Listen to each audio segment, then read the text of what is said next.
Coming up on this episode of DL Weekly, a new way to be healthy and experience the parks. Celebrate Soulfully brings music and art to downtown Disney. Dapper Days are coming up. We talked to Debbie and Steve about packing for your trip to the parks and more. DL Weekly starts now. This is your captain speaking to you from the wheelhouse. I'd like to welcome all of you aboard the DL Weekly podcast. For safe passage on our trip, please do not sit or climb on the outside railings. And be sure to watch your children. The water can be unpredictable in these parts, and we'd sure hate to lose any of you. Hello and welcome to this episode of DL Weekly for the week of February 9th, 2022. I'm Teresa Urban. And I'm Tag Bushman. We want to send a shout out, a big thank you to Vern W. for becoming an official weekly tier, and for Michael C. for increasing their support. Our supporters get some pretty fun perks like DL Weekly swag, bonus content, and access to our Discord community. If you'd like some more Disney magic in your day, head on over to dlweekly.net/support to join in the community. It's that time again for our friend Eric over at Concierge to catch us up on other Disney news. Hello everyone, this is Eric Johnson with Concierge and welcome to the D180. While Teg and Teresa cover all things Disneyland, in the D180 we take a spin around the rest of the Disney universe, and we do it in 180 seconds. Let's jump right in. We begin our journey on, both coasts. What a twist! February is Black History Month, and Disney has celebrations planned at both Walt Disney World and Disneyland. Disney World kicked off the Celebrate Soulfully event last year, and they're going to reprise that role in 2022. Black artists will bring Motown, jazz, R&B, and pop hits to Disney Springs all month long.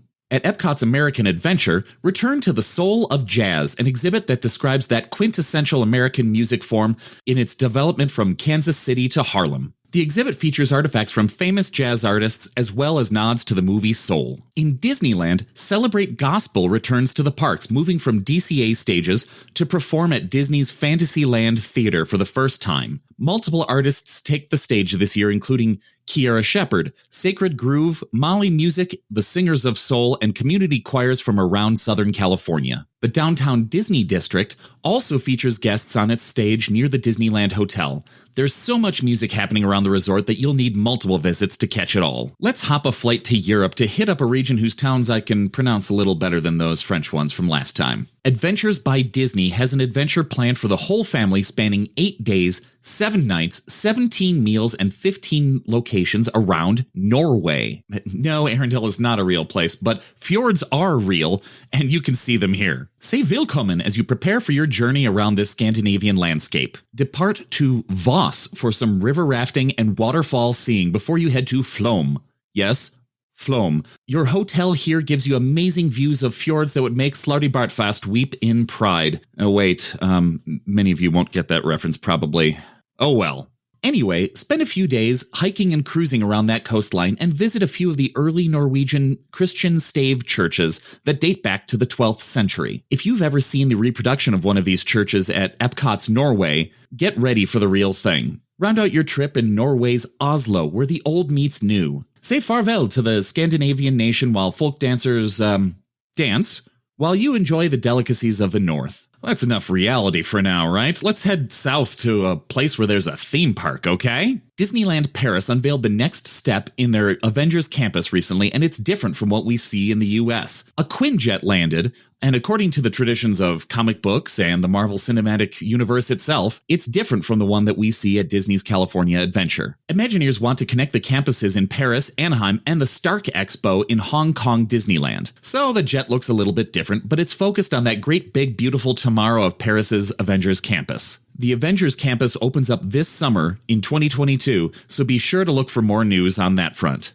Speaking of Hong Kong Disneyland, let's spin that globe a bit to head to their park. No Avengers content in this portion, as we're going to look at the Castle of Magical Dreams. Yes, that's actually the name of their castle in the hub of the park. At that castle, you can find a jewelry shop. Inside said shop, named Enchanted Treasures, look for a pure gold replica of the castle that stands almost 3 feet high. It weighs nearly 20 pounds and is worth, get this, $2 million. You can buy it, folks. The first guest to buy this treasure is also entitled to a lifetime pass to the park. If you don't have that kind of cash, you can still get in on the action with a few selfies in front of the castle. If you want a more affordable, smaller version of the castle, you can buy a Christmas tree ornament for about $20,000. Or spend about $600 on a collection of golden coins celebrating Disney princesses. Or buy a t-shirt for a few bucks. I don't know, gold's an investment, right? And that's 180 seconds. I hope you enjoyed our quick spin around the rest of the Disney universe. If you would like to learn more about these Disney adventures or just have a few questions, please come on over. Visit the social media and websites of both DL Weekly and us, their official travel planners, Concierge. We look forward to planning something special for you and your family. I'm Eric Johnson, and this has been your D180. Well, thanks, Eric, for that lovely amount of information about the rest of the Disney universe. Now, let's get to the news.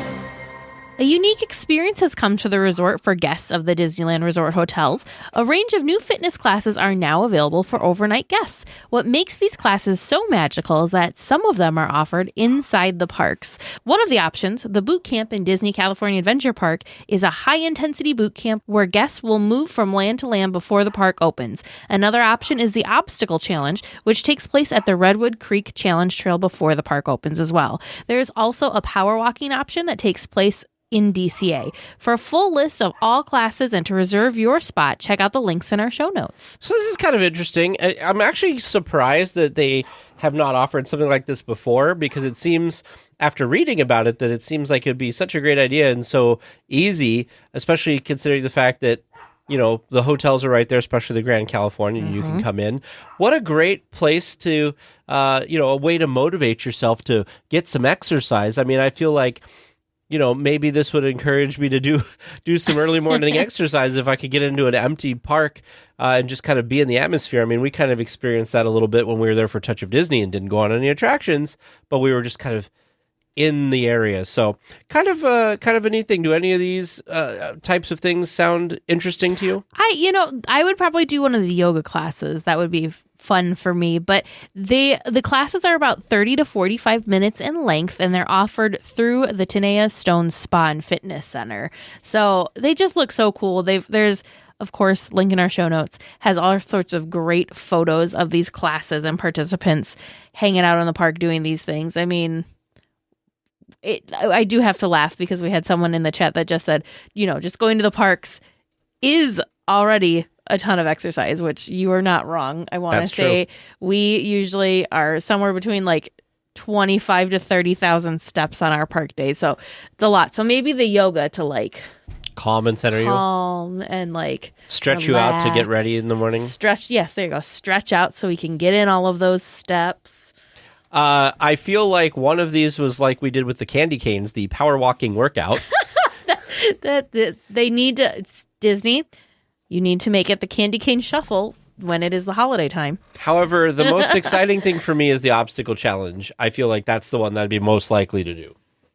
That's a good one. I like that they included that because it's really an area, the Redwood Creek Challenge Trail is really an area set up for kids. Mm-hmm. So, but it's fun. We went bouncing around on the ropes course when we were there.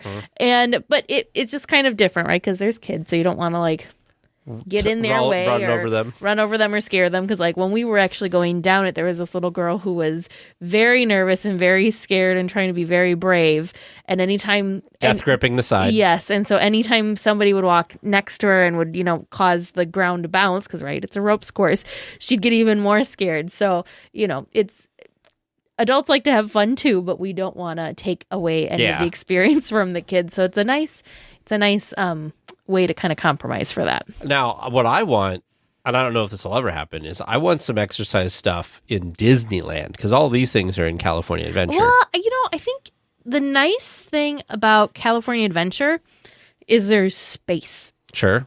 So you can have, however many people in a class, whereas Disneyland, if you were going to do like the yoga, you could do yoga in front of the castle. Mm-hmm. You could do it in front of the Rivers of America or like in Galaxy's Edge by like the Millennium Falcon. But there's not as many big, more open space. Like California just has more space. Yeah. I get that, but some of these things are, like the power walking.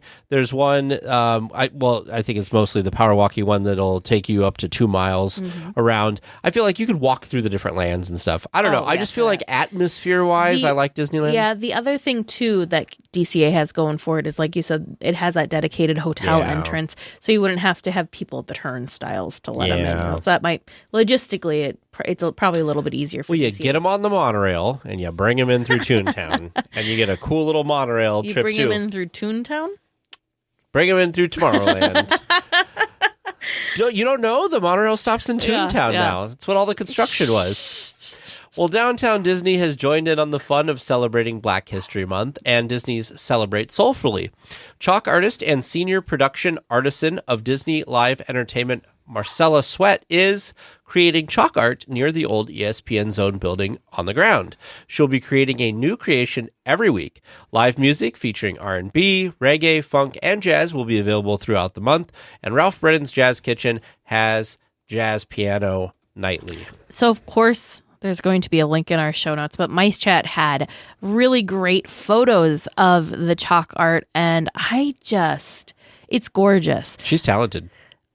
Chalk art has always been, it's just always been really interesting to me because I am not very good at drawing in general. And then really like trying to create something like this. It's like a painting on the sidewalk and it's with chalk, which it's incredible. And this photo that they have a picture of her first, I believe it's the first one she did for the celebration, is just beautiful. Lots of vibrant colors, detail. I mean, impressive. Very, very impressive. I do appreciate the fact that they have it roped off so that the Disney walker that may not be paying any sort of attention doesn't accidentally, walk over it or anything. But it's gorgeous. It's very vibrant, very powerful.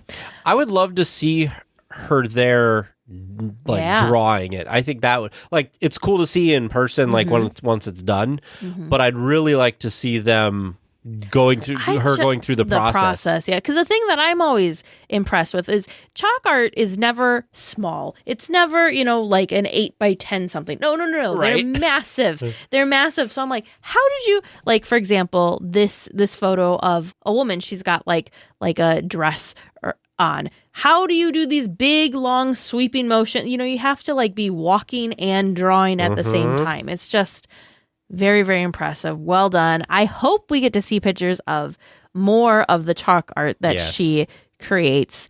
Very, very cool. The other thing I thought was very fun that they're kind of tying into, they're making, we're making lemonade out of our lemons. As you know, that side, the far side of Downtown Disney, is now closed. So unfortunately, the theater's closed, it's been closed, but Starbucks is closed, Sugar Boo is closed, and Earl of Sandwich is closed currently. We're very sad about all those things, but they have the construction walls are up. They're fun, bright, colorful, vibrant. Yeah. But there's all sorts of other artwork to go in with the Celebrate Soulfully theme. All sorts of very fun other things by other artists. I love that they're using the construction walls. Oh yeah. As displays. Why not? What else are you going to do with them? Exactly. I love it. I love it. I love it. I saw just a couple of pictures. I didn't see who the artists were or anything like that because the pictures showed that there was little write-ups next to the photos, but I couldn't actually read what the write-ups were. The ones that Mice Chat had, it looks like stuff from the movie Soul as well as some other art too. So very, very fun. Yeah, if anybody's there when this artist is there drawing, send us a clip. That'd be cool. For weekly tiers that like dressing up and looking dapper in the parks, an annual event is coming up. The Spring 2022 Dapper Day is scheduled for Sunday, April 24th, with the Dapper Day Expo taking place April 23rd and 24th. Dapper Day is typically twice per year, once in the spring and once in the fall. For all the details and to get tickets and discounted hotel stays, visit the link in our show notes. One of these days we've got to try to be at the parks for a Dapper Day because I would love to dress up, and not even that, but I'd love to just see everybody else dressing up because I've seen pictures from this event from previous years, and people get so creative. I mean, we've even had weekly tiers not on Dapper Days that we've seen and met in the parks, and they dress very nicely. So I feel it's great to go and see all this stuff and see these people in their creative costumes. Some people, they have off the shelf stuff. Some people have created their own outfits and stuff. It's very cool. Very, very, very cool. Would you take part in this?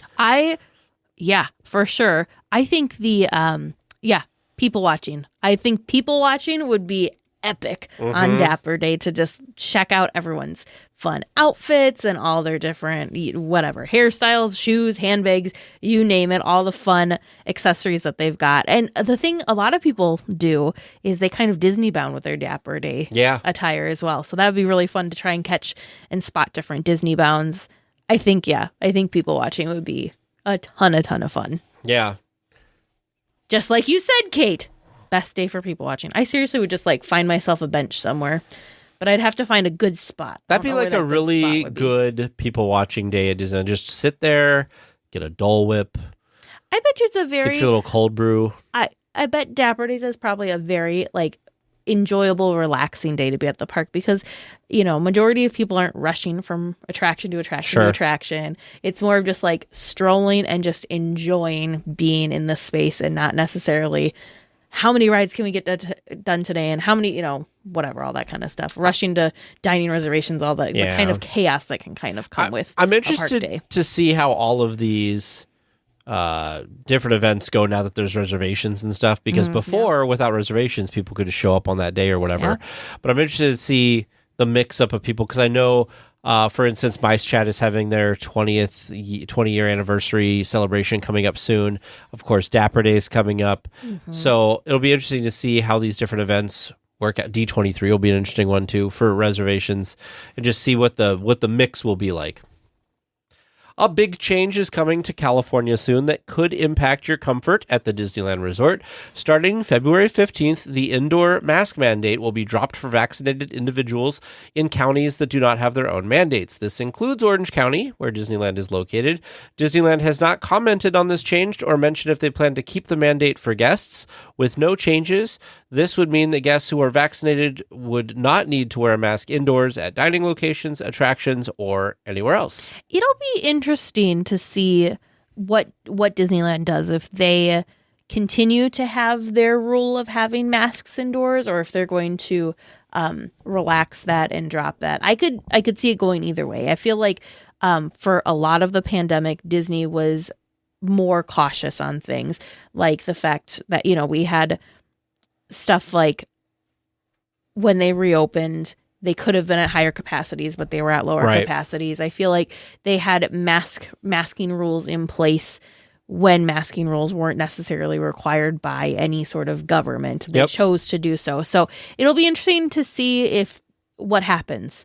Hopefully we'll hear something from Disney soon, because February 15th is literally just around the corner. So I think we'll find out soon from Disneyland what their decision is going to be. So don't pack those masks away too far yet if you're visiting the park. Still keep them with you. And obviously, if it's more comfortable for you and if you feel safer to do so, nobody's going to tell you that you are not allowed to wear your mask. You can still wear your mask. It's just whether or not Disney's going to require you to do so or not. So everywhere that I've seen online, I wrote this news story this morning. Everywhere I've seen online this afternoon that has done any thought on this process is pretty certain that Disneyland is going to keep the mask mandate, because Florida has not had a mask mandate for over a year now, I want to say, and Disney has kept the mask mandate there. So my guess is Disney will probably keep the mask mandate. However, I do feel in general, it seems like a lot of mandates and stuff are being dropped everywhere. Yeah. So I feel like it's only a matter of time before we've gotten to the point where people are just kind of accepting the risk with things like this now and trying to get more back to normal situations, I guess, is what it seems like society seems to be going to. So we'll have to see how things go and what will happen. But I'm pretty sure, like you said, that Disneyland will probably keep the mask situation. I do have a question.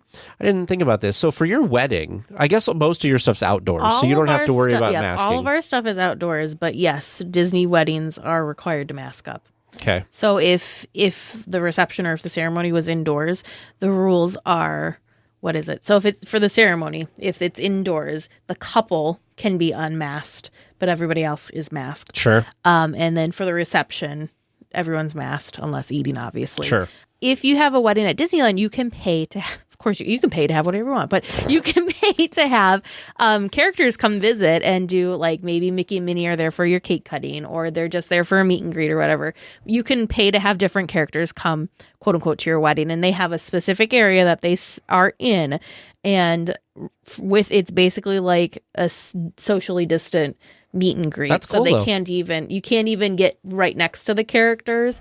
But they're very, very, from what I've heard, they're very, very, that's the one time that Disney's like, nope, you're wearing it. Like, Interesting. They're very, very strict about the character meet and greets and Interesting. masking, which makes sense because now you're introducing a cast member into the Sure. situation versus your own parties doing their thing. So your wedding, as you're going from one location to another, if you're going through a building, you do have to wear a Yeah, mask. we're going to have to remember to bring masks with us to, Okay. because we're going to have to walk through a building. Sure.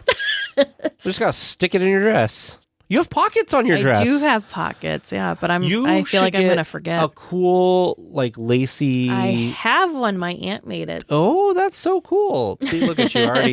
You and your aunt already thinking of this stuff. Yeah. That's cool. She made masks. I don't know if she's going to bring them or not. Vern, too? Yep. That's cool. She made masks for everybody, like everyone that's going to be there. And I think she had made multiple masks for all of the guests. Oh, wow. Whether That's or not super she's still neat. bringing those or not, that was when everything was going to be last year. Yeah. So- But still, though, that's cool. Yeah. The Smithsonian National Museum of American History wants your Disneyland photos. The museum is looking for photos that show guests, their friends, and families at Disneyland or Walt Disney World, along with a description of what the photo and visit meant to you, when the visit took place, and with who. The photos and stories will be used in an upcoming exhibit. For information on how to submit your photos and stories, visit the link in our show notes. So, of course, I feel like thousands of people are going to submit photos. They do clearly state that that not everybody will be selected, but they are doing some type of cool exhibit. I'll tell you what, I want to see whatever this exhibit is when it comes out. I'm very intrigued by the fact that they're going to have all of this stuff, because I feel like, have you been to any of the Smithsonian's before? Yes. Oh, yeah, that's right. You and I, you and I We went. we visited Together. a Smithsonian together. Yeah. Those are super amazing museums. If any of our listeners ever have a chance to go to a Smithsonian museum, they are free. They are paid for by, like, the Smithsonian Trust or whatever. You can donate when you're there to get in and help support the thing. But I love this idea. This is really, really neat. And I don't know, are you going to submit a photo? I think I will. I think I'm going to find one of our weekly tier meetup photos and submit a weekly tier meetup photo. That's a good one. I would fall over and pass out if it was chosen, but I think that'd be cool to submit a weekly tier meetup. Didn't even think about that. Yeah. I mean, it's at the resort. Like, the photos would be from the resort. It's not at the Right. park. But I think it's just very meaningful. It's a very meaningful photo for us, for weekly tiers. Yeah. You know, and just, it'd be a really good thing to show, like, the community and the camaraderie of Disney bringing people together. So I think we should look into submitting a weekly tier meetup photo. I think that'd be awesome. Well, you definitely have to write the story for it. But yeah, we've got, I would do that one. I would do the one that we did at The most recent one? at the Disneyland Hotel, because that's like the most, because the other one was just in front of AMC, but the other one's more thematically and has more people in it. So that would be really cool. I think that'd be super fun. Yeah. Psst, avast there. Sure, you come to the proper place, but keep a weather eye open, mates, and hold on tight, with both hands, if you please. There be squalls ahead, and James and Vern waiting for them what don't answer correctly. Welcome to Trivia Land on this fine evening. How are we feeling tonight? Pretty good. We'll see. We did okay last week, so I'm cautiously optimistic. You're hesitantly confident? Cautiously optimistic is what I was trying to go for. Okay, all right. I mean, I confused my words. Yeah, okay, all right. I mean, you pulled a solid 4 out of 5 last week, so So I'm happy for you. I think you're going to be able to do pretty well. I'll try to pull a 1 out of 5 this see. week. You got to flip the script this time? Maybe. We'll Okay. see. All right. Well, let's see how you do. We're going all listener submitted this time, not none of my weird deep dives on you. So we'll see what the listeners did to you today. Your first question from listener Hannah R. When you enter Disneyland, you hear an animal sound as they scan your ticket. What sound is that, and what Disney movie does it come from? 'Cause it's like bling, hoo hoo. What's the hoo hoo noise? It's got to be an owl. I'm going to say it's an owl from Sleeping Beauty. I feel like it's more higher pitched than an owl would be, though. So I feel like it's got to be. What are you asking again, Vern? It's. As you're getting your ticket scanned, as you're entering Disneyland, Yep. what sound do you hear, and what movie is it from? Oh, it's more of a whistle. Yeah. Yeah, because it's like bling, like But it's magic. Yeah, and then the whistle. I don't know. It's some type of bird from, I don't know, Snow White. I don't know. That'll be my guess. I'm sure I'm wrong. Are those your final answers? Well, that's my final answer. I don't know what Teresa's saying. I don't think she said anything yet. I said owl, but that's because I was listening to your hoo-hoos. Are we allowed to listen to a sample of the said sound? You No. know, I'm really curious to hear what the answer is. I don't actually know what the answer is. But now that this question's being presented, I can picture hearing this sound while watching an animated movie. Okay. I really can, but I don't know. I'm going to stick with Sleeping Beauty, except for an owl. I'll say it's a bird.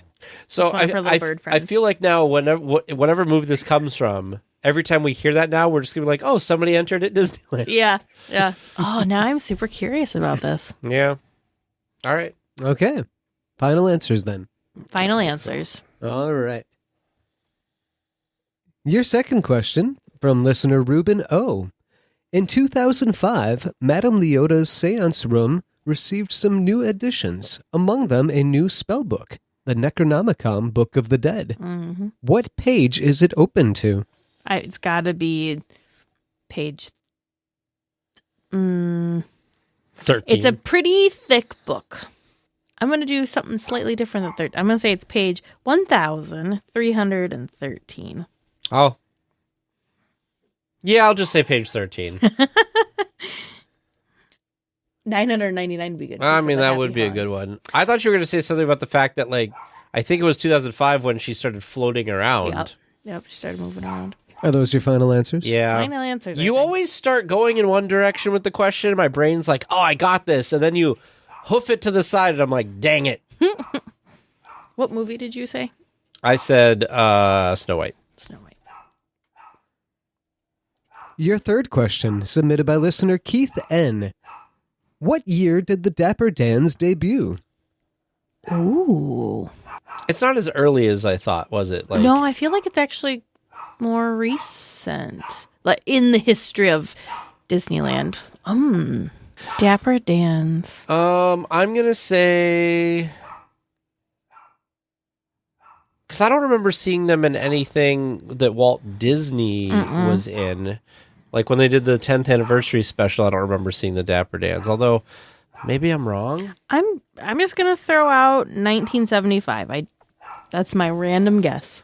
1982. We're probably both wrong. It was probably like 1957 or something.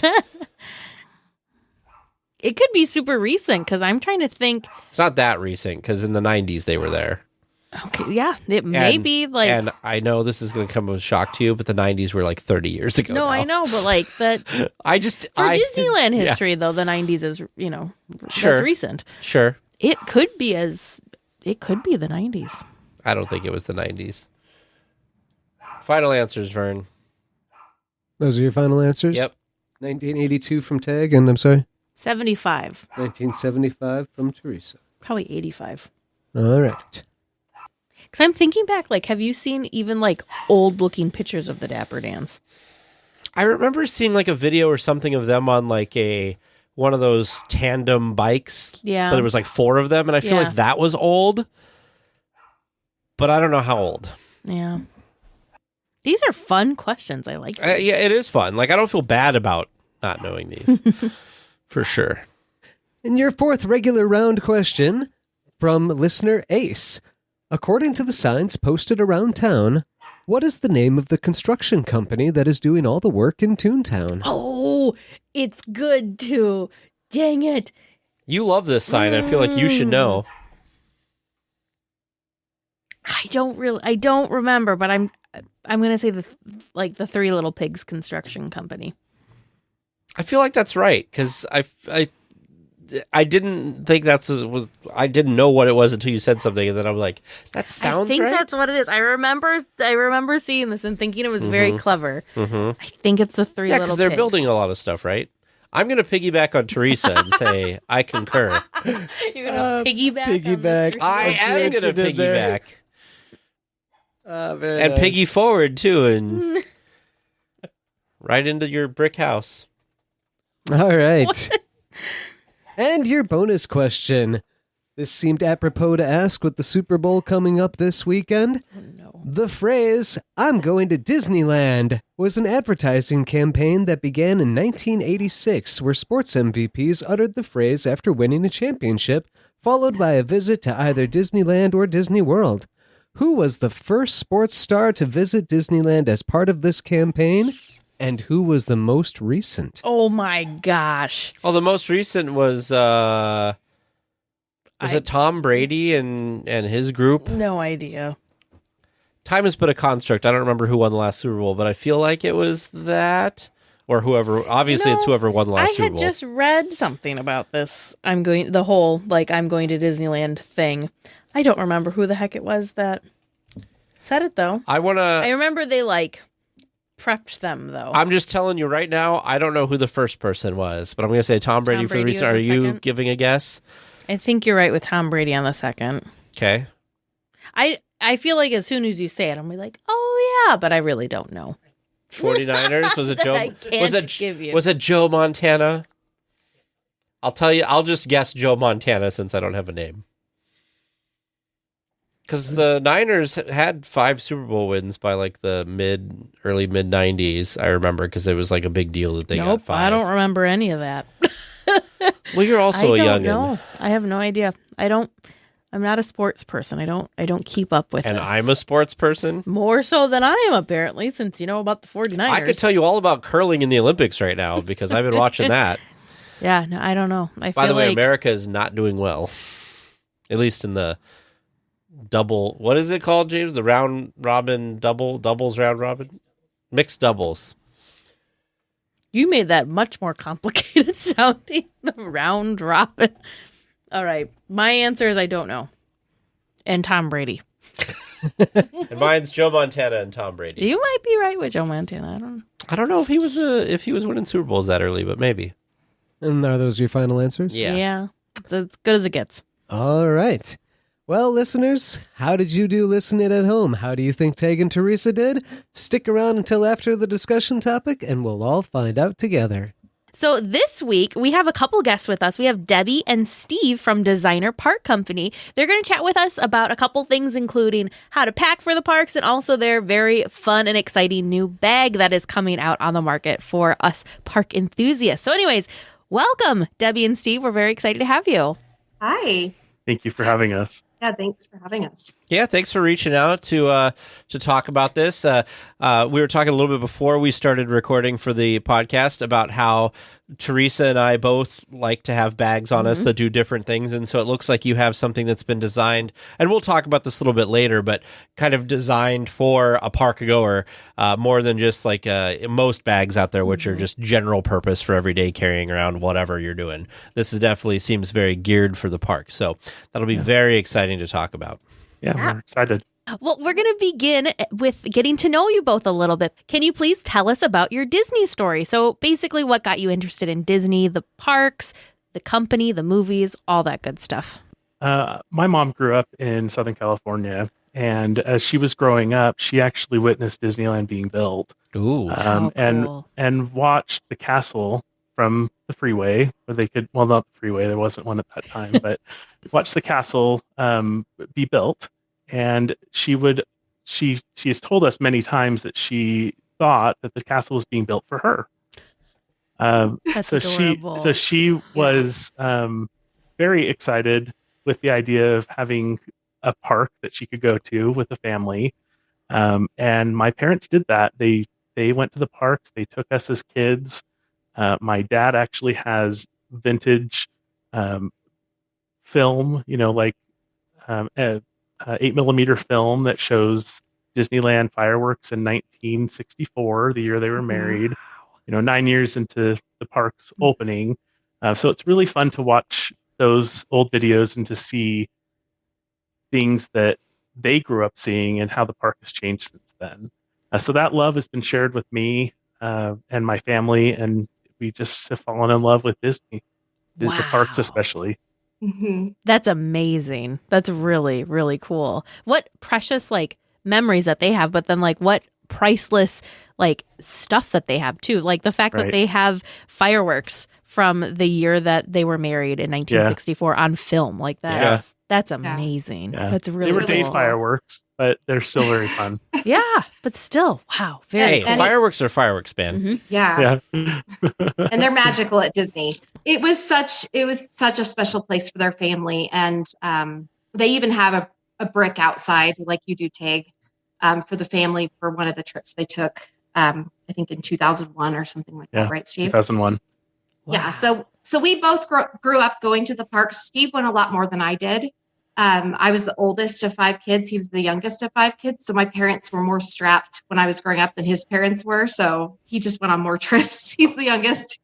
But I had such a love for Disneyland. I used to keep a map in my bedside table and I'd pull it out all the time and I'd look at it and I'd just remember all the rides I'd gone on. And it was just kind of something I was really, really into. And then we started dating. And we were dating for about 2 weeks, and he found out that I hadn't been to California Adventure yet. And so he said, "What? You've never been there?" And I was like, "No, I was there when they were building it, and I could see Grizzly Peak coming up, but I didn't know, I hadn't been inside."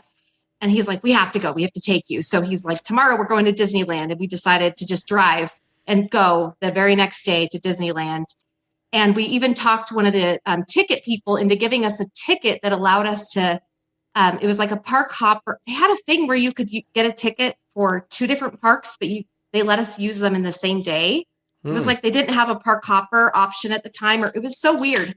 They stamped it and they let us go to both parks in the same day. And we did Disney or California Adventure, and I got to ride the California Screaming and do all that stuff. And then I saw Fantasmic for the first time with him, and it was life changing. So. She married me because of it. I was going to say, and that's when she's like, "And this is the man I am marrying." This is the man of my dreams. No, he got me a little promise ring at the gift shop, and he gave it to me at the castle. And he was like, "Will you be my girlfriend?" Basically. And I was like, we fell in love on that trip. And Fantasmic is really special to us because of that also. But yeah, and then we went at the 50th. Which was amazing. Everyone just kind of got a new love for Disneyland during the 50th, right? It was just monumentous. So we went there for the 50th, and then we decided to turn our tickets into an annual pass. And we were like, now we got to go all the time. And we saw that. And we did. And we saw the 50th fireworks show, and that was just the best thing we'd ever seen. The 50th fireworks show is the best fireworks show Disney's ever done. I will fight people. I will fight them in the streets. I did at Disney World watching their fireworks show. I was like, really? This is what you got?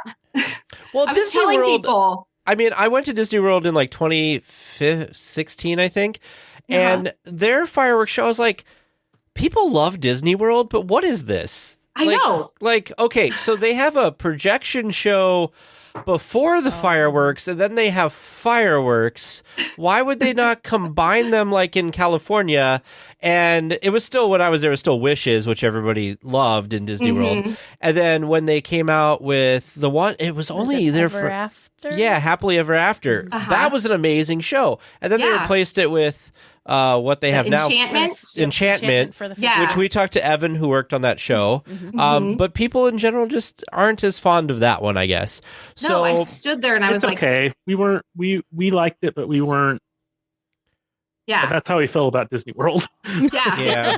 In general, we compared every ride to Disneyland. We're like, well, this version is better at Disneyland, but kind of like an alternate universe, though, because you're like, this is haunted, but it's not haunted. Yeah, it's not the same. Yeah, this is Big Thunder, but it's not quite big. Like, it's weird. Yeah, it is. It's like you're in a dream and you're not remembering it correctly. Yeah. It's just a little wrong, just a little bit. But the fireworks show, I was turning around and talking to strangers as you do at Disneyland, you know. And I was telling this older couple, I'm like, if you want to see a good fireworks show, you go to YouTube and you look up Disneyland's 50th, and you will see see fireworks show. Remember, dreams come true. Yes. Yep. I was like, we had Julie Andrews, okay? It's just like we had the correct one. So yeah, we basically became APs around the 50th, and we kind of started renewing that and getting a lot of annual passes. But there were a few years here and there where we wouldn't get an annual pass. We'd just go one time, you know, if I was pregnant or I don't know. So, but pretty much every year we've gone since, and we've been married 16 years. So we've gone all the time. And we actually got a stone for our family for our anniversary. Like it says our wedding date in front, one of those bricks. Which we were married in 2005, which is the 50th anniversary of Disneyland. We have the 50th medallion on it. Oh. And we like to check on it. Yeah. I wish that they still sold those, because I think Teresa and Vern, I think, would have one. But I think we would get like a podcast one. Like, that would be so cool. That'd be so cool. So awesome. We should and if they could put a QR code on there that they could scan it and find your podcast, there you like go. That would be something cool. really, you know. But I'm worried because I don't think this will happen at Disneyland. But at Disney World, they had the same type of bricks, and they took them out recently. I know. So I'm like, uh-oh. Well, there is kind of a lot of wear on some of those bricks at Disneyland. Yeah. But I have a feeling that there will be riots in the streets if they take the bricks out, because I think so many people, I visit them. Like when I go there, I visit my brick every time. Yep. So they'd have to do something different. They'd have to move them somewhere or refurbish them or something. Or maybe they offer the ones that are falling apart. Maybe they offer like, hey, we have your contact information. Do you want to pay and we'll replace it or whatever? Yeah. I'd replace it. Me At the time, I thought my husband was insane to want to buy this thing. And then also we have like the replica, like acrylic one that somewhere. Maybe I took it home. We have like a wooden one, a replica for his family one, and then we have an acrylic one for ours. And I was like, you're really going to spend this much money on a piece of whatever on the ground? And he's like, yeah. And I'm like, okay, whatever. But it's so cool to have that now years later that nobody can have it. And I was like, okay, I'm glad we did it. I'm glad you came around. It was a good investment after all. It was. I think that's our story. That's pretty much it. Yeah. When I just feel like we could talk on that thing forever. I have so much I want to say about the fireworks, but I'm going to move on.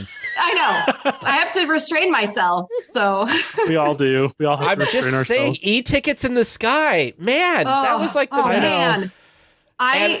Look I want to see it again so bad. Look it up online. I would drive there. There is a video somewhere of Steve Davidson demonstrating that fireworks show like to a group of people. He's like, red and green and whatever, and he's like moving around the stage. And this was before I think he got gastric bypass. He was a bigger guy, and so it's this big sweaty guy enthusiastically doing all of this. And then I saw him on a special or something recently, and he's like super, like I knew the name. I was like, that's Steve Davis. Anyway. Yeah. When you go to Disneyland on the first day of a visit, which way do you go? Do you go left towards Adventureland? Do you go through the castle towards Fantasyland? Right towards Tomorrowland? What's the plan?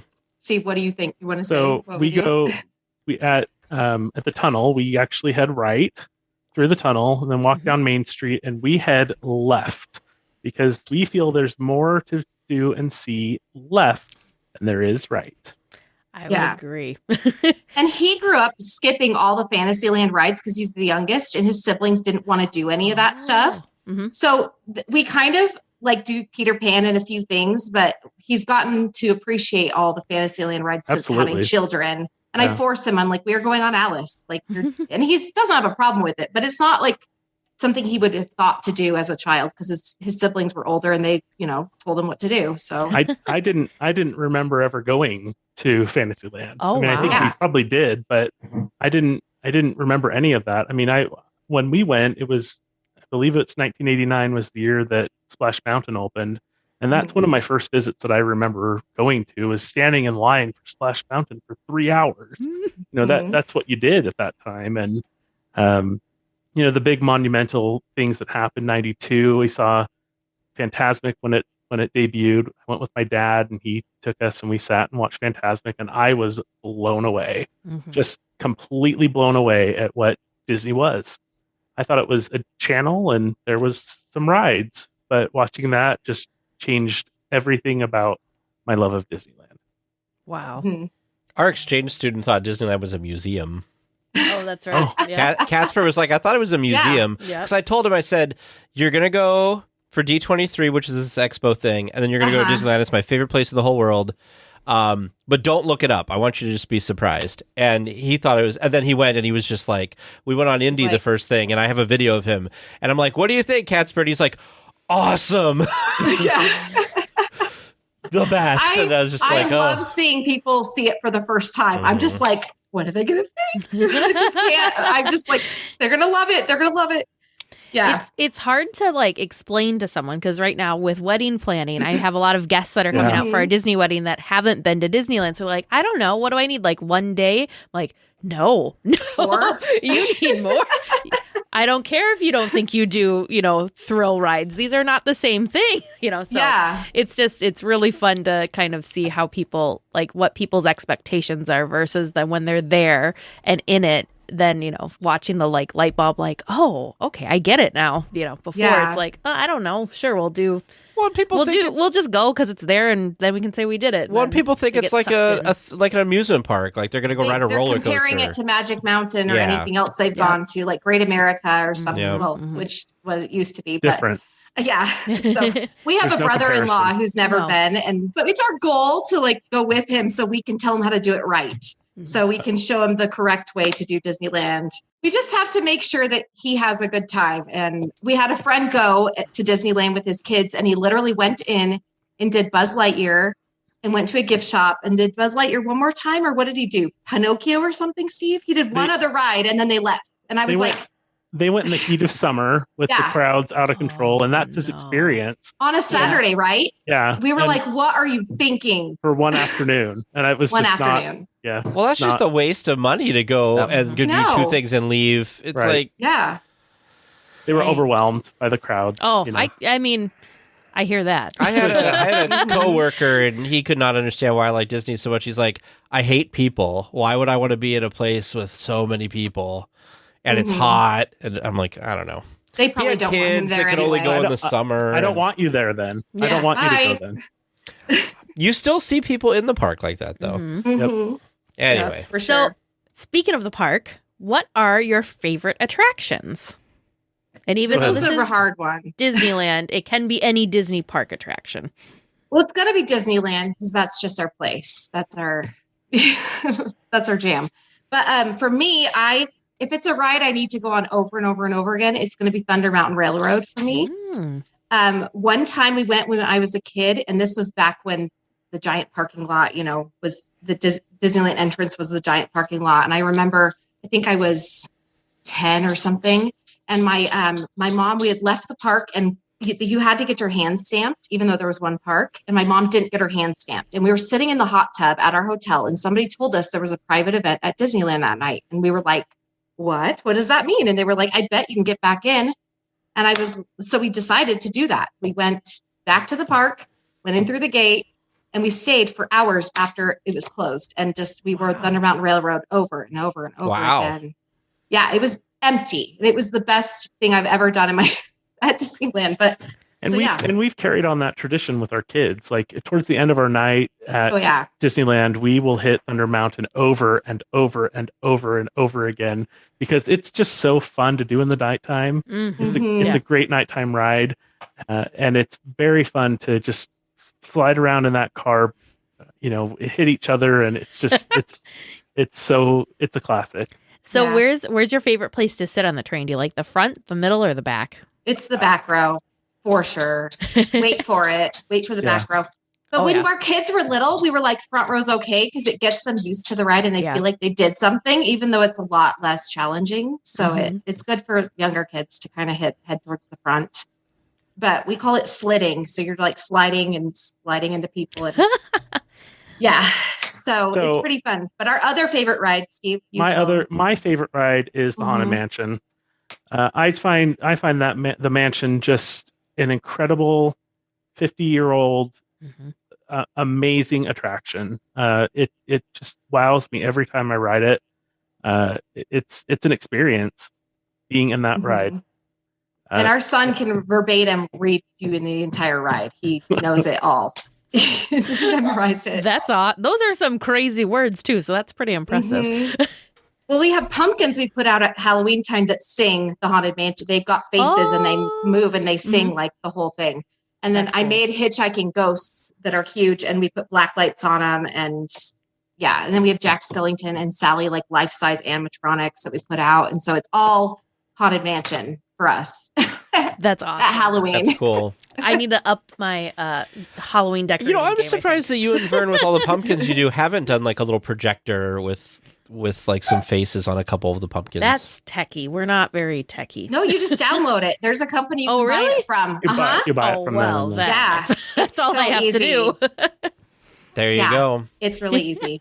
If we can do it, you can do it, Teresa. I promise. One of the things that we're here to talk about is packing. Now, I know that Teresa and I have different methods of packing and how we carry stuff to and from and everything.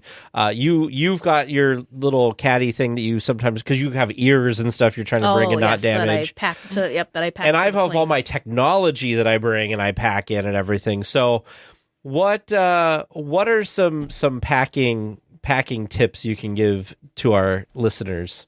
Yeah, and our packing's a little different because we travel with kids too. So we've got some things that you guys probably would never need to bring. Oh, but we need snacks too. That's okay. It's true. We all get hangry, and being hangry at Disney is not fun, especially if you're going to get like a headache. And it seems like that happens sometimes. But so for packing for the parks, we put together kind of a list. We were thinking of all the different things because we knew we'd get to this and go, what do we take anyway? It's been a few months. The first thing we put on our list was like a poncho or a rain jacket.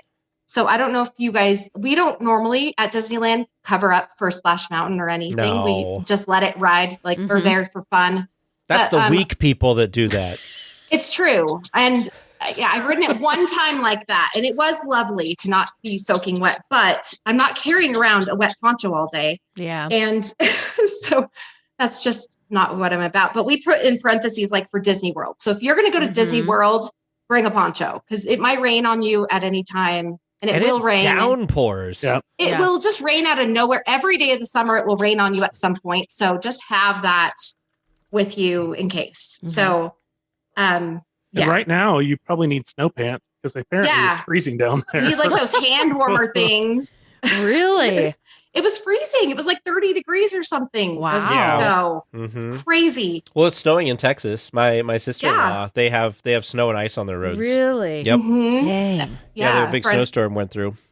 Yeah, so crazy. So another thing we bring is like a tablecloth from the dollar store, one that you could just throw away. I know that sounds crazy, but if you're going to sit and wait for a parade, you just put that down on the ground. It marks your spot so other people can't take over your area, and it gives you a bigger area to like sit.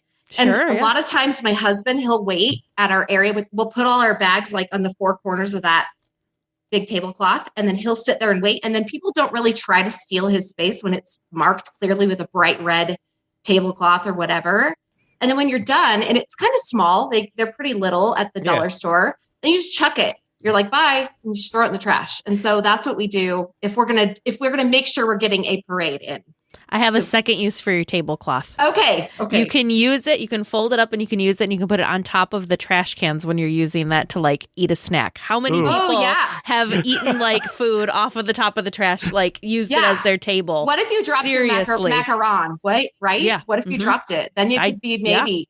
That is how 5-second rule. I mean, I would never drop my clean macaron, the trash cans are at Disneyland that everybody's okay with like putting their food on top of it and not being weirded out. Well, the trash goes in the can. I know, it doesn't but go on top of the they're can. so clean. There's not even like sticky residue from soda exploding or anything. That's a good use. I like this idea, though, because I feel like, and this happened to us when we watched the Christmas fantasy parade when we were there in December, was we kind of were standing and we had a good spot and people just kept coming in. And then this one lady, I think we told this on the podcast, but there was a lady who I remember like came up and like pushed this other this other group like left, and then she was yelling Anastasia. Yes, Anastasia. But I can see how if you're going to be sitting like on the curb or something, that would be very helpful, or even Find like your if you're area. Even if you're sitting and waiting for Phantasmic or something, or when that paint comes back. the night. You know. Well, let's. I know. Let's not bring up hard, horrible things, right? We did ditch Steve and make him wait for Paint the Night while we went on Small World. And my son got off the ride and was asking the people that were running the ride how they run all the animatronics. He was like, "How do they do this?" He called them electricals. He goes, "How do the electricals work?" And I was like, "Get over here, come back." He's very fascinated with how everything works. That's cool, though. That's really cool. Sounds like my type of kid. Yeah. And I'm like, we have to stop for a second and say that our kids are obsessed with your podcast. Oh they love everything about your podcast, and we told them that we'd try to get a shout out for them. Oh, for sure. What are their names? It's Bennett and Alice. They love you both. And it is Alice, like Alice in Wonderland. That's adorable. Bennett and Alice, we are so excited that you guys are both official weekly tiers, and we're so happy to have your mom and dad on to talk with us tonight. So thank you for letting us borrow them so they could chat with us about packing and about their cool new bag. They'll love that. He'll die. Yeah. Well, then, whenever we meet in the park, he can ask us a billion questions about how we do the podcast. He will. We will be there for D23. Are you guys going to D23? Yes, we are. Yes. Oh, awesome. So maybe we'll run into you there. We haven't decided for sure we're doing the 3 days. I'm sure we're doing park days, but we haven't figured out that part yet. But yeah. We're just doing 2 because we could only get the Friday and Sunday tickets. They didn't have any Saturday ones left. We have a Disney Visa card, so we were able to get in and get the early buying for that. We forgot about that. The next day we were like, oh, dang it. You know what? you could have any Visa card. It didn't even have to be a Disney Visa card, which was kind of cool. Yeah. We were kind of debating even going until the day they went on sale, and then it was too late. And so we should have just done it. But so next on our list, I wrote down Moleskin and an extra pair of socks. Do you guys have you guys ever used Moleskin? You ever heard of that? I have used Moleskin actually the last time. No, when we were there for Oogie Boogie Bash. What is it? It's this stuff. It's for blisters. Oh, you love that stuff. So I built myself a whole blister pack because you have to cut it beforehand because it comes in a big sheet. So I like to cut it in all different sizes, and it comes in like a thicker one and a thinner one, so you can kind of put it in different places. Yeah, but my kids always need it. Teresa was amazed because she was like, "This is amazing." I put this on our first day, and it lasted like the whole week. It was shower some sort and everything. Of like blister Band-Aid, and it was amazing. Oh yeah, you used those in Disney World, right, Steve? I did. He got like 7 blisters in one day at the beginning of our trip, and we were on a 9-day theme park trip. So we did 4 Universal, 5 Disney World, and we were like basically like status or something. Yeah, Moleskin / blister Band-Aids or something are critical. Oh yeah, are crucial for you to pack with you into the park. You kind of have to take a Disney trip and think, I'm going camping without a tent. Like I'm going on a hike because you're going to walk as much as if you took a hike into the wilderness, and you're going to stand as much. So you have to think of your feet and your back and like your hydration and all those things like you're traveling like a hiker. But then you're also dressed like an Instagrammer, right? Like you want to look cute, but you also need to like walk and walk and walk. So a lot of our things are very like hike related. That makes total sense. I don't need to dress like an Instagram. He doesn't. But I mean, you want to look appropriate. But yeah, so You want to have fun. You want to have your Disney like swag, merch, whatever. You got to represent.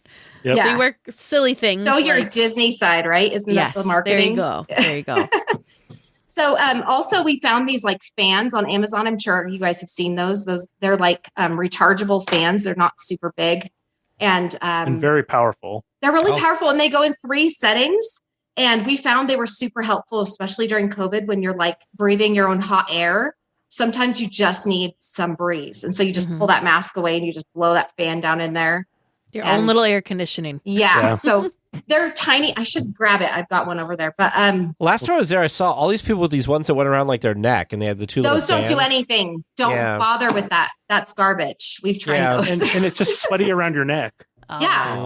Just something touching your neck is not the most comfortable thing. What you do is you get the cooling towel and you put that on your neck. So that's the next thing. Have you seen those ones that you get wet? Yes. When we went to Disney World, James used that, and it worked really well for him.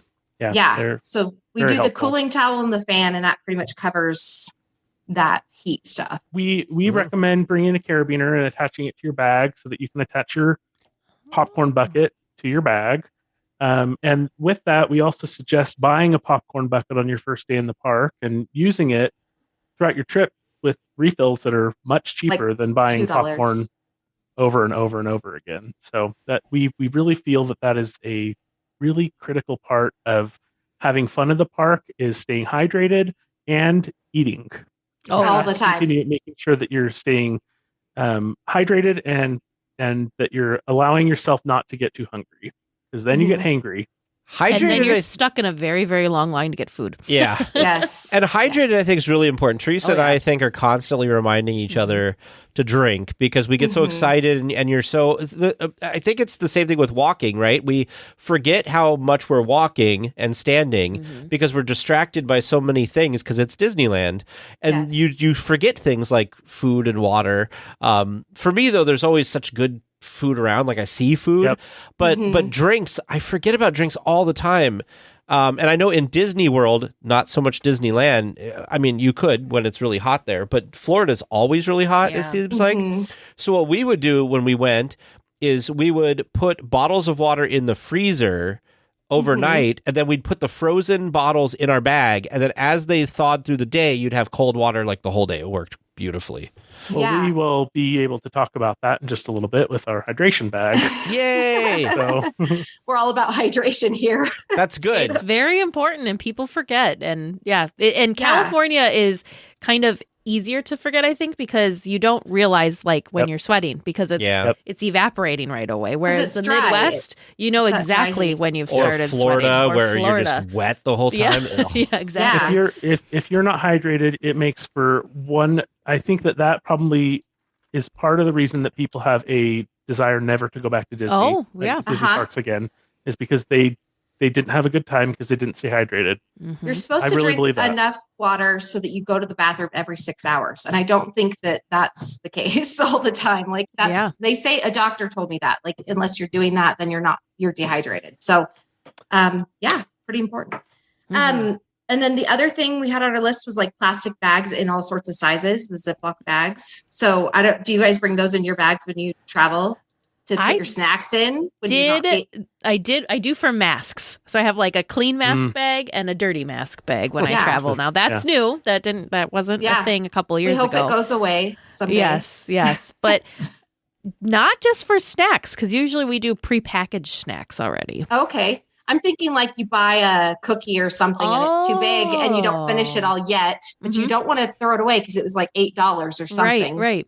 So you can take that giant gingerbread cookie or whatever it is and put it in a Ziploc bag. And especially for our kids, they don't finish their stuff ever. Yeah. So we're like, here's a bag, put it away. Or you can just eat the whole thing. Or I think that's our problem is that it's because Teresa won't order a lot. No. So usually like between the two of us, we could share things and like food goes away, or we go with like producer Vern, who has like a bottomless stomach that can eat his whole meal and Teresa's whole meal and my whole meal if we didn't finish it. You Yeah. wouldn't still have a be need for fine. plastic bags. From all the running, right? Yeah. Yes, yes. Yeah. But he brings So- snacks too. He brings bars and He does. and he brings bags full of stuff as well. Remember, regards- Steve, that one time Alice tipped over her head at the toilet and her ears fell right into the toilet the first, right when we got to the park the first time. Oh, And my friend had all these It was Ziplocs. clean toilet. It was It was- clean that's- toilet. Yeah, Well, it was a Disney clean. toilet. But we were like, what do we do with these ears that have toilet juice water on them? Like, what do you do? So my friend had a gallon-sized bag and we put them in that. And we're like, we'll wash them later. But if we didn't have that Ziploc, I don't want to throw her ears away. That's Yeah. ridiculous. That brings me a question. How do you wash ears? Oh, yeah. What did I do? I soaked them and like put soap on them and stuff and rinsed them and just let them air dry. They were the ones that are pink. Tracy, you probably know, and they're like sequins. The whole ears or the bow. Yeah, the whole ear is sequins and then it has like a bow. They're pink sequins, hot pink or something. I don't know. But yeah. No, those aren't them. Steve. No, they aren't. I realized Steve's got all the props next to him. She had a prop too. She showed Oh, us I a brought crocodile him. bag. Yeah. So in Because I regards was doing to a live before I got on with you guys. I was doing a live There you go. on Instagram. But in yeah. regards to Ziplocs, we also one thing that we didn't put on the list here, but we do bring into the park with us is a medicine cabinet. Basically, Mm. you know, you put your Advils and your Tylenol and anything that you would need. That's very important because when you buy it in the park, it's pretty expensive. Yes. And they don't always have everything that you're looking for, including things for stomach aches, anything that you might need. Very important that you're bringing all of those things into the park with you. You like can get like ibuprofen from the first At aid the first center. aid. Yep. Mm-hmm. But not the child care center. I'm telling you, we went to some cast members like, go to the child care center. My daughter had a cut and she needed a Band-Aid and they were like, you can buy it in the vending machine for $5.99. It was like one Band-Aid. I was like, what? So I left, said, no, thank Yeah. you. You're like, no, I Yeah. can get a lot of Band-Aids for $5.99. Yeah, Thank it was you. some ridiculous price. And I was like, no. Another thing that I make sure now that we've been doing more of the food festivals, Tag and I, is I bring Tums because you just never know if something's going to be a little bit too spicy or whatever. So we bring Tums just in case. Didn't I use one? I think I did. used one. You did. I was Yeah. like, I always make fun of you for being why prepared. are you bringing but all these things? Can I have one now? yeah. Yes, always they do. We also bring the Pepto-Bismol tablets. One time our son made himself sick because he was so scared to go on Pirates of the Caribbean that he threw up in line and it was like lemonade. It was like that anxious throw up. He wasn't sick. Yeah. And all these people were walking onto the ride and pulling out things from their bags. And it was like, here's some Pepto, here's a bottle of water. And they were just giving us stuff as people left. And I'm like, Disneyland's the greatest place on earth, So, but did he conquer his fear and go on the ride? eventually he psychs himself out a lot of stuff. But yeah, so those Pepto tablets are great too for like settling a stomach that's not great. So, another thing we bring is a phone charger. You're going to need that and a fast phone charger. So not like the regular ones. It has to be a fast charge because it'll take like 8 hours to charge your phone otherwise. So, and it will die because all we do is use our phones nowadays. It seems like, unfortunately. So, and with Genie and stuff now, yes. Yeah.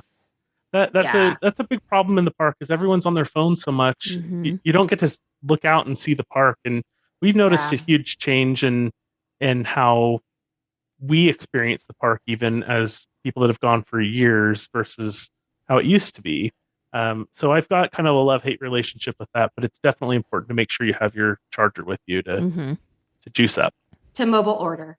Really, that's what it's for. So, yeah, definitely need a phone charger. And then we also like to bring a tiny umbrella, like a little tiny one. So if it's going to rain, that's great. But also they have these umbrellas with like a UV protection inside of them. So if you're going to stand in a line that's got direct sun, I pull out my umbrella. And I swear I used it everywhere at Disney World and I didn't get sunburned and I wore zero sunscreen on that trip. And I was like, all right, I'm Thunder Mountain Railroad. This line's hot. Umbrella.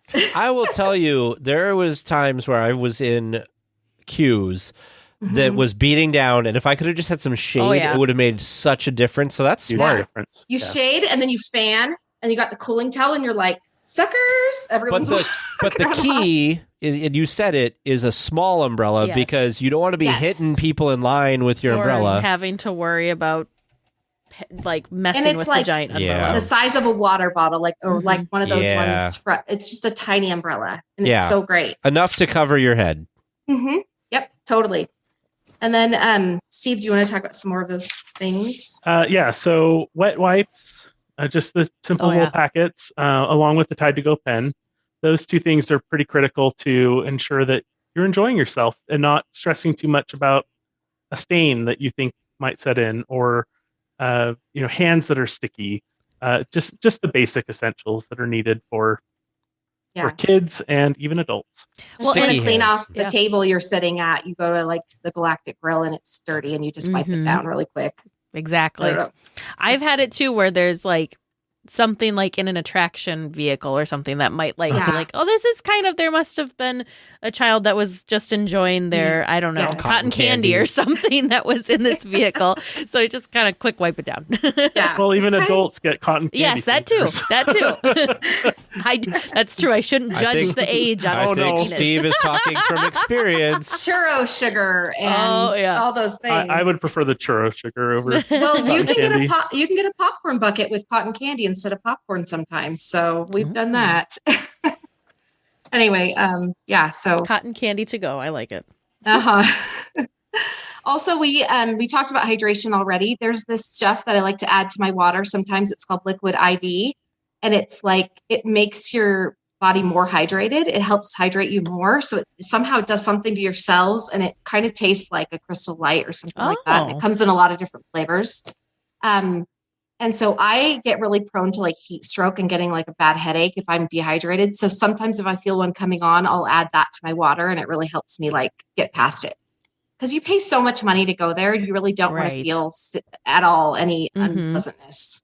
So, Sunscreen and chapstick, obviously Oh, yes. basics. Things that are hopefully everyone's packing with them, because that's very Mhm. critical to another successful day. And one of the things that we have grown to love is pins.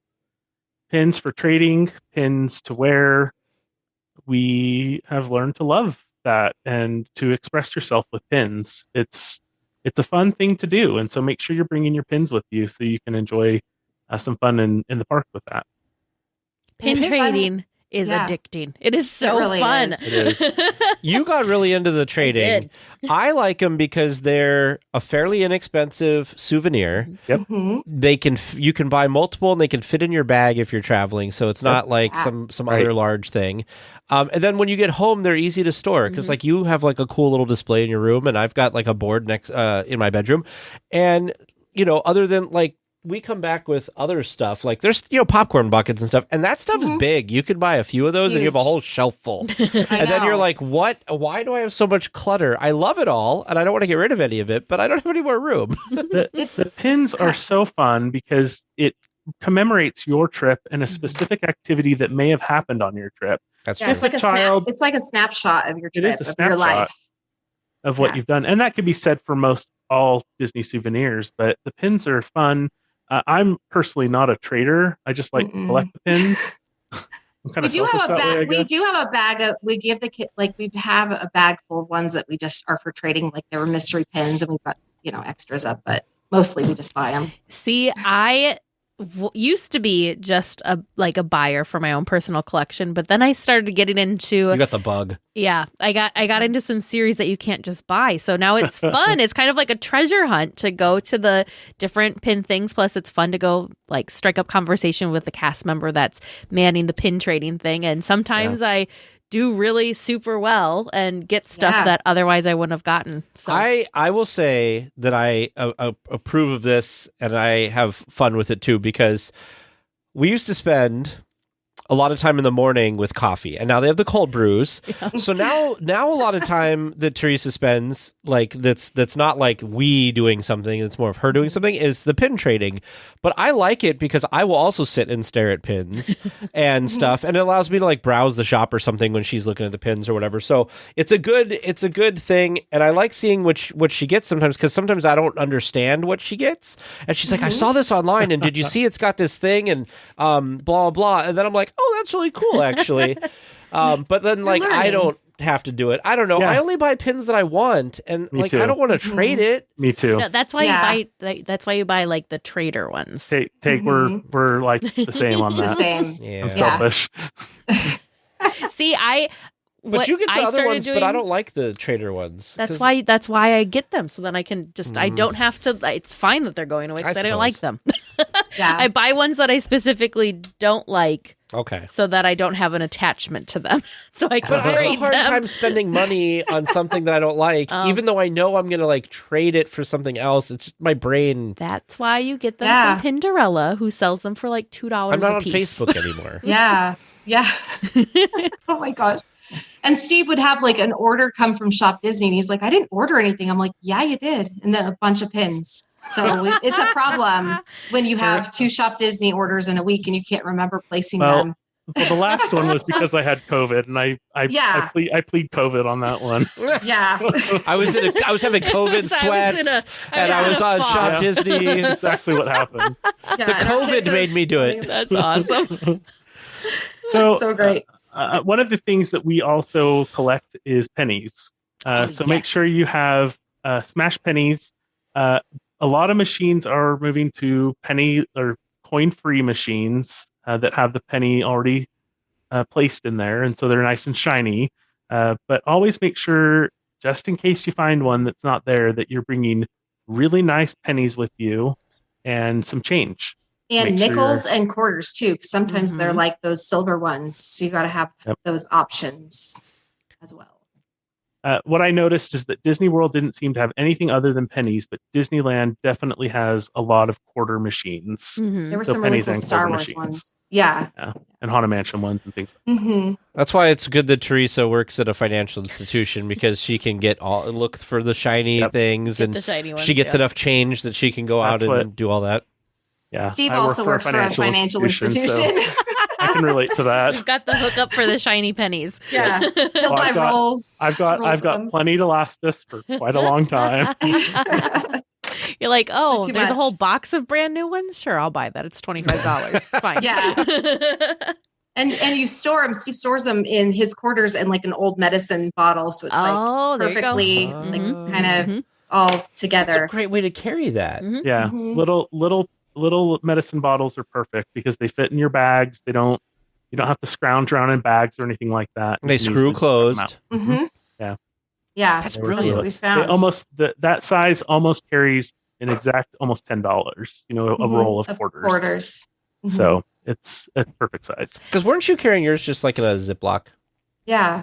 I had a tiny Tupperware thing. Oh. An itty bitty tiny Tupperware thing that I was putting the pennies in. The quarters, I don't remember where I was putting the quarters. I think I just had a You haven't been on that kick though the last That's couple because times. They haven't. I have them Haven't all already. changed? They haven't changed Me too. them. Us also. I get excited. I run over. I'm like, oh. But Teresa, Steve has a website you can look at. It will tell you You all do? of them. Yeah. What is the website? Well, We've got it's lots of. It's an app. It's an app. Oh, even Okay. better, I don't 'cause know. then I can And look at it. you can actually check off when you get the items, so you know what you need. I know what Teresa's downloading. Changer. So there's one for Disneyland and Disney World. It's called Pressed Coins at Disneyland and Pressed Coins at Walt Disney World. I'm giving them free advertisement right now because it's pretty cool. You can track everything. It breaks it down by land. It gives images of what the pennies look like and the coins. So Do you like how we're both like phones? Yeah. We have to look at this now. They haven't updated it for a while because of COVID, I think. Sure. But They're not getting into the park. It's a great app. Hopefully they continue updating it. Steve, what do you do once the pennies and coins are pressed? Do you have a special way that you store them after they've been pressed? We actually buy the little books From that Disneyland has. We have or like Disney World. 8 books, something like that. Some of them are children's. They got into it at Disney World recently, and they filled 1.5 books in our last trip. So Wow. there's so many for the 50th. It is ridiculous. I believe Still way like- cheaper than a lot of souvenirs though. Oh Yeah, it's true. It really is. Yeah. We've It's spent way fun. too much It's fun money to at make Disney them. World. It's fun to make them. It's fun to keep them as little mementos. I kind of like that you have to But yeah, crank. Like it's like you're making them. Like some of the ones I you know. have Some to of them, crank. yeah. I know. Yeah. It's fun because you're like going, and it's like, oh, there's the penny. Or the Yeah. And corner. if you don't hit it exactly right, sometimes they come out a little wonky. But that's kind of the beauty of it. These ones that do the whole thing for you by pushing buttons, they're still fun, but it's not as fun as cranking that old wheel. It's like the slot machines, right? It's like people don't like just hitting the button. They want to like pull the lever. Yeah.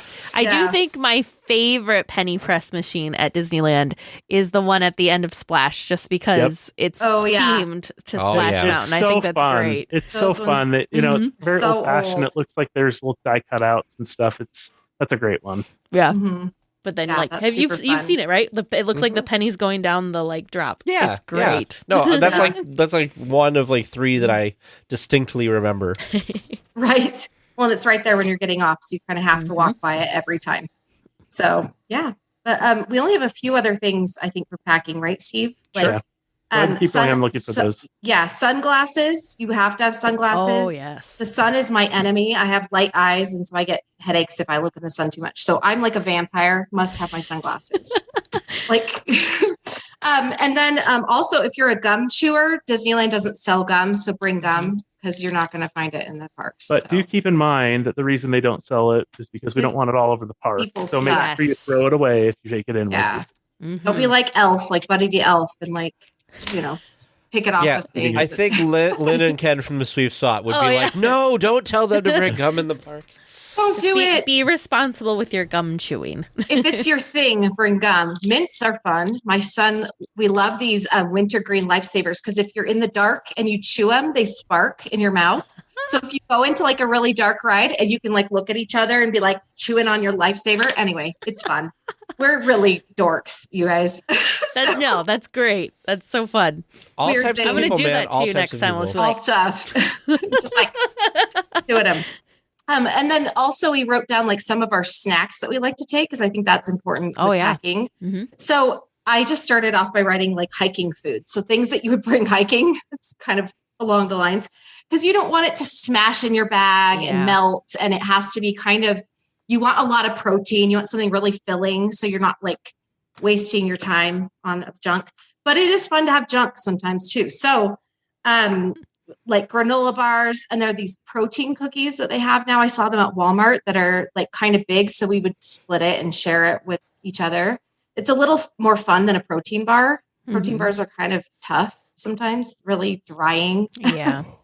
And then we have like nuts, dried fruit, Rice Krispie treats are fun because they sell Rice Krispies in the park, but they don't seem to smash down super bad in your bag. Yeah. And so it's a fun, sweet treat to give your kids and eat yourself and whatever. So we like to bring those. And we found that Triscuits are a cracker that doesn't like smash too bad in our backpacks.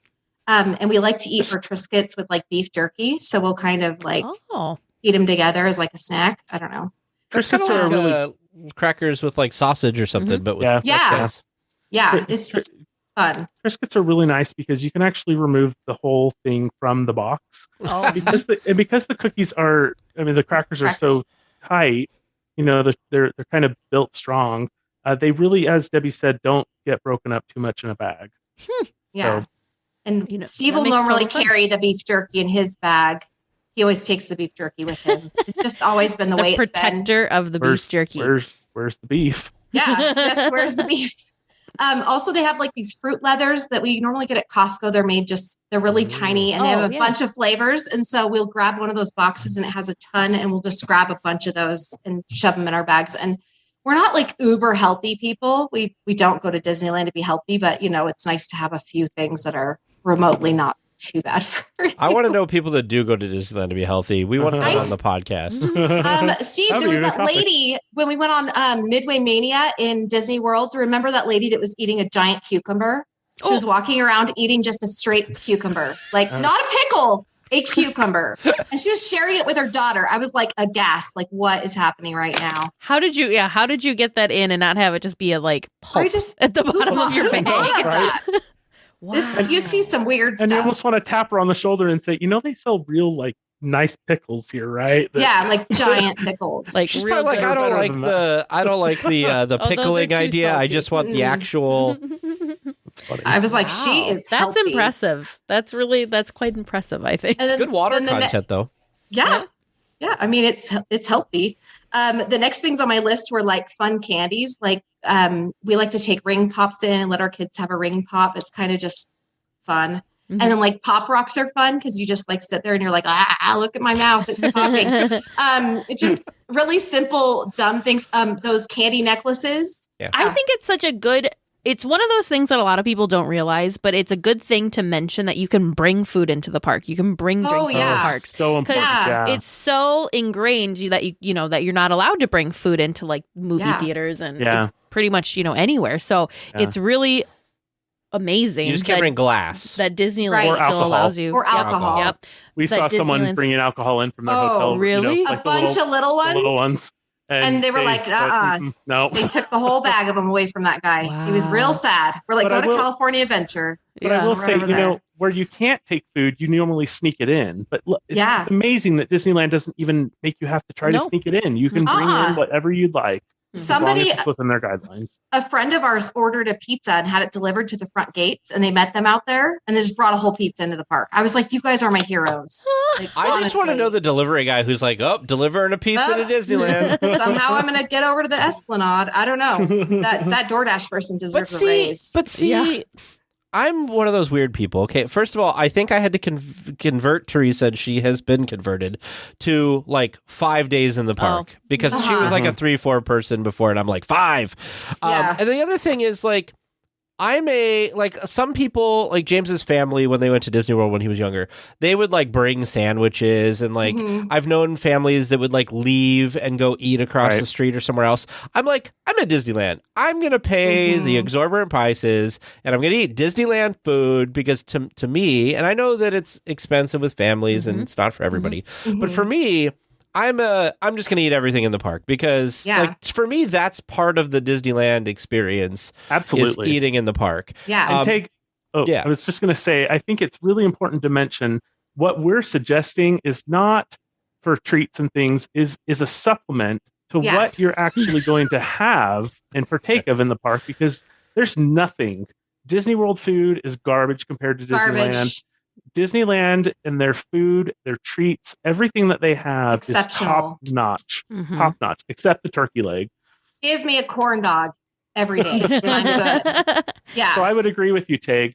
You want to experience Disneyland, you have to partake of the food, the treats, the things that you're doing there. It can't be, if it's a cheap trip for you, great. But if you're just trying to save some money, don't do that at Disneyland. Just plan to spend some money and do it right.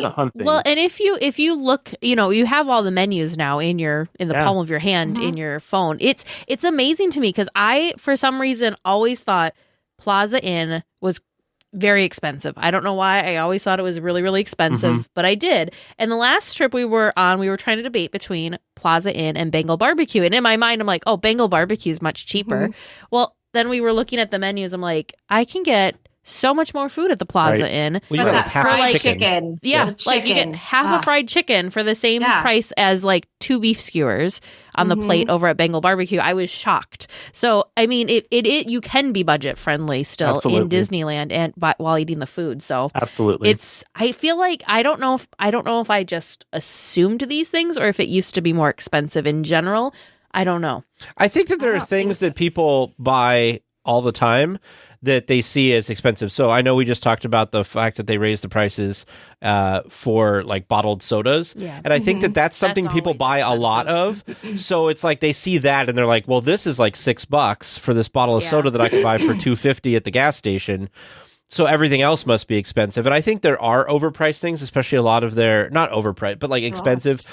Like a lot of the sweets and treats and things that like look really pretty, there's an upcharge kind of thing for that. But something like the fried chicken at Plaza Inn was a pretty good deal.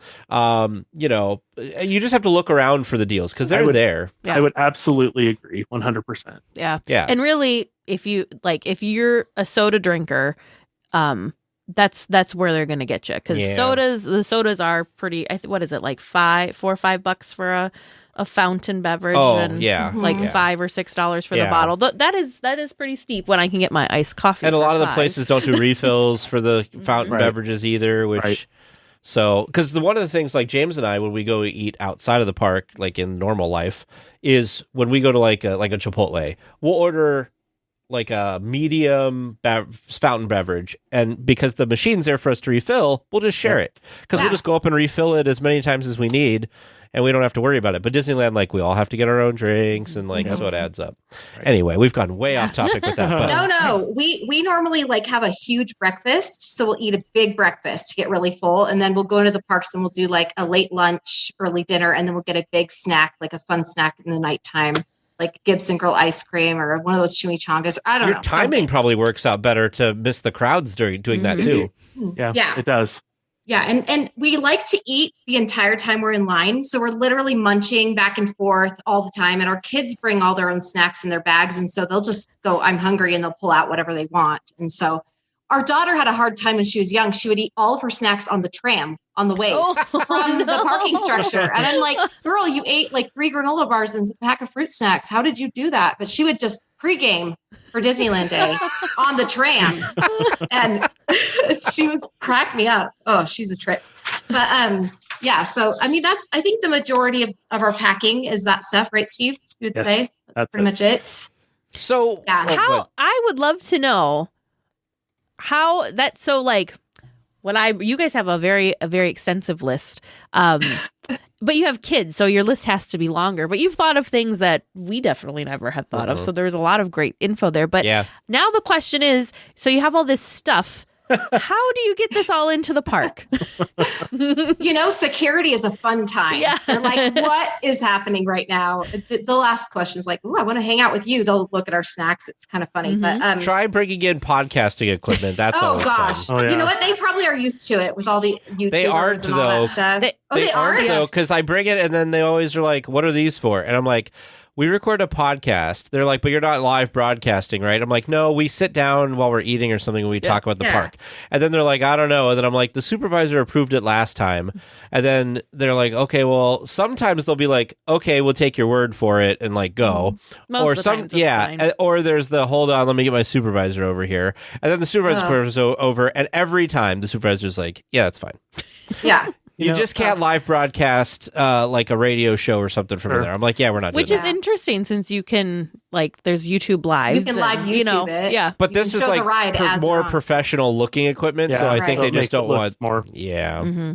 We had so much fun talking with Debbie and Steve that we actually have enough for 2 whole episodes. So next week we will talk about the awesome bags that are coming out that are available for pre-order now that they have created for Disney parks goers specifically. These bags are amazing. Tune in next week for them talking about that, how they came up with the design, what the bags are like, and how you can order one for yourself. It's okay. I'll be the only weekly tier without an answer. Make sure you send your questions to Producer James or Producer Vern at trivia@DLWeekly.net. Welcome back to Trivia Land, where we're going to find out how Tag and Teresa did. Tag and Teresa, how do you think you did? Oh, man. We'll see. 30%. We will see. Well, I got to hand it to those listeners that submit questions. They are not nice to you. They have good questions. They really do. Yes, we have the best listeners, and they send in some of the best questions, and this was not as easy of a week for you as it was last week. But let's find out how you did. Your first question, submitted by listener Hannah R. When you enter Disneyland, you hear an animal sound as they scan your ticket. What sound is that, and what Disney movie does it hail from? You were both correct in saying it's the tweet of a bird, and that tweet comes from Zippity-Doo-Dah from Song of the South. Did not know that. Very interesting. What was your flail? Was that for a different question? Yeah, I think this might be something with Huey, Dewey, and Louie. Oh, maybe. I think the construction company might be. If it's not too late pigs, now. I think it's Huey, Dewey. There was something with Huey, Dewey, and Louie. Too late now. It is too late. So do we get a half a point? Yes. You were awarded half a point for each of you on that one. Your second regular round question, submitted by listener Ruben O. In 2005, Madame Leota's seance room in Disneyland received some new additions, among them a new spell book, Necronomicon, Book of the Dead. What page is it flipped open to? The correct answer was 1313. Correct Teresa. going to Teresa. Page 1313. What was your flail this time? I do keep flailing, don't I? She's just over here and she like Because spasms. all of a sudden, after Vern said that it was the bird from Zippity Doodah, I'm like, why do I know that? Because I've not seen the movie Song of the South. But on my Disney Pandora, the song the Zippity Doodah song comes on, and it's in there, and that's why all of a sudden I'm like, that's where I've heard it from. But 1313, look at you. Dumb luck.